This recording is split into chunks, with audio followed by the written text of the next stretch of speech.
Сәлеметсіздер ме балалар? Әжемнің ертегілері жобасының кезекті ертегісі Бәйдібек би батыр жайлы мен сіздерге оқып беремін.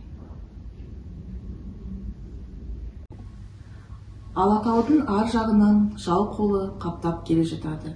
Жалайыр қариялары жан-жақтағы елге ат шаптырады. Бұл хабарды естіп, Қаратаудағы Бәйдібек батыр қол жинап аттанады. Екі жақ алтын емел жотасында тойқаласады. Әуелі жекпе-жекке шығады. Түйелей қаратқа мінген бір шойын қара ортаға шығады. Бұл қалмақтың Дөде батыр екен. Оған Жалайырдың Алшынбай батыры қарсы жүреді. Екеуі найзаласады. Алшынбайдың қылышы қақ бөлініп, Дөдемен арпалысып жүріп, мерт боп кетеді. Бәйдібек батыр енді кім шығады деп айғай салады. Найманның Шектібай батыры көк атын ойқастатып, Дөдеге жетіп барады.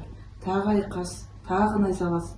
Шектібай да Дөдеге төтеп бере алмай, ауыр жарақаттанып қалады. Тағы кім бар дегенде, жауға қарама-қарсы қаптап тұрған сарбаздар арасынан ешкім мен шығамын деп қоймайды. Әлден уақытқа намысқа тырысып, тай мінген талдырмас сары жігіт мен шығар едім, бірақ мінетін жарамды атым жоқ, дейді. Бәйдібек батыр мен атыма деп астындағы ақбоз айғырын түсіп береді де, ол Дөдеге, ал батыр, біздің баламен шайқасуға қалайсың, деп оны кекетеді. Сол кезде Дөде, мен баламен күреске шығатындай бала емеспін, өзің кел деп гүр ете қалады. Бәйдібек, келсең кел, өзіме де сол сөзімді күтіп отыр едім, деп өзінің ақбоз айғырына мініп, оған қарсы шығады.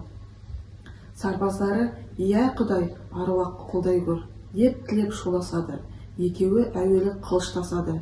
Дөденің қара күші басым болғанымен, айла тәсілі шамалы екен. Ол Бәйдібектің шапқан әбжілт қимылына төтеп бере алмай, әбден қан сорпаға түседі. Дөде бар күшін жинап алып, енді найзасын кезенеді. Бәйдібек те найзасын ыңғайлайды.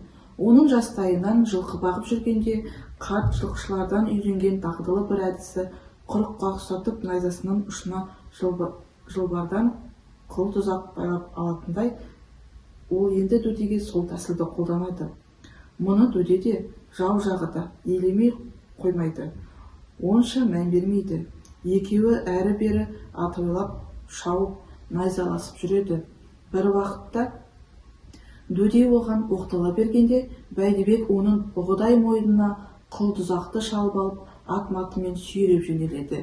Дөде қолындағы найзасын тастай салып, екі қолымен буынып бара жатқан мойнын босатып алмақ болып жанталасады. Бәйдібек батырдың темірдей тегеурінді қолы қоя ма?